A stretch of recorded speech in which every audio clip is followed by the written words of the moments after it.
This video sponsored by Mood. இந்த ஆப்பில் நீங்கள் பர்ச்சேஸ் பண்ணக்கூடிய எல்லா விதமான ப்ராடக்ட்டும் உங்களுக்கு ரொம்ப மலிவான விலையிலேயே கிடைக்குது. இதில் நிறைய ஆஃபர்ஸ் அண்ட் கூப்பன்ஸ் ப்ரொவைட் பண்ணுறாங்க. ஸோ இதோட லிங்க் உங்களுக்கு டிஸ்கிரிப்ஷனில் கொடுக்குறேன், யூஸ் பண்ணி பாருங்கள். AAYPHH ரேஷன் கார்டு வச்சுருக்கீங்களா? மொத்தமாக போயிடும். உடனே இதை பண்ணுங்கள், 5 நாள் தான் டைம். AAY மற்றும் PHH பயணிகளின் குடும்ப அட்டையில் உள்ள அனைத்து உறுப்பினர்களும் தங்களது கைவிரல் சோதனையை 31/3/2025 தேதிக்குள் பதிவு செய்யப்பட வேண்டும் என சென்னை உணவுப் பொருள் வழங்கல் மற்றும் நுகர்வோர் பாதுகாப்புத்துறை இயக்குனர் கூறியுள்ள நிலையில், பொதுமக்கள் வரும் 31ஆம் தேதிக்குள் அதனை செய்ய வேண்டும் என திண்டுக்கல் மாவட்ட ஆட்சியர் சரவணன் கூறியுள்ளார். இது தொடர்பாக வெளியிட்டுள்ள அறிக்கையில், திண்டுக்கல் மாவட்டத்தில் பொது விநியோக திட்டத்தின் கீழ் செயல்படும் நியாய விலைக் கடைகளில் அத்தியாவசிய பொருட்கள் பெறும் AAY மற்றும் PHH குடும்ப அட்டைகளில் உள்ள அனைத்து பயணிகள் தங்களது கைவிரல் ரேகை பதிவினை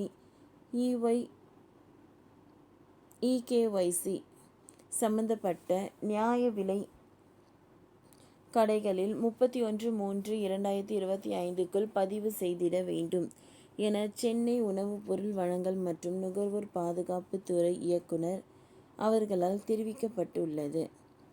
அதன்படி AAY மற்றும் PHH பயணிகளின் குடும்ப அட்டைகளில் உள்ள அனைத்து உறுப்பினர்களும் தங்களது கைவிரல் ரேகையினை 31/3/2025 தேதிக்குள் பதிவு செய்யப்பட வேண்டும். எனவே திண்டுக்கல் மாவட்டத்தில் உள்ள AAY மற்றும் PHH பயணிகளின் குடும்ப அட்டைகளில் உள்ள அனைத்து உறுப்பினர்கள் அத்தியாவசிய பொருட்கள் பெறும் நியாய விலைக் கடைகளில் கைவிரல் ரேகை பதிவு செய்திட வேண்டும் என கூறப்பட்டுள்ளது. தமிழகத்தை பொறுத்தவரை தமிழ்நாடு அரசின் பல்வேறு நலத்திட்ட உதவிகள் குடும்ப அட்டை எனப்படும் ரேஷன் கார்டு மூலமாக வழங்கப்படுகிறது. மாதம் உணவுப் பொருட்கள், பொங்கல் பரிசு தொகை, மகளிர் உரிமை தொகை உள்ளிட்டவை ரேஷன் கார்டுகள் மூலம் தான் வழங்கப்படுகிறது. தற்பொழுது KYC எனப்படும் அடையாள சரிபார்ப்பு பணி பல மாதங்களாக நடைபெற்று வருகிறது. இதனால் நாடு முழுவதும் ரேஷன் அட்டை வைத்திருப்பவர் குடும்ப உறுப்பினராக அடையாளங்களை சரிபார்த்து கொள்ள வேண்டும்.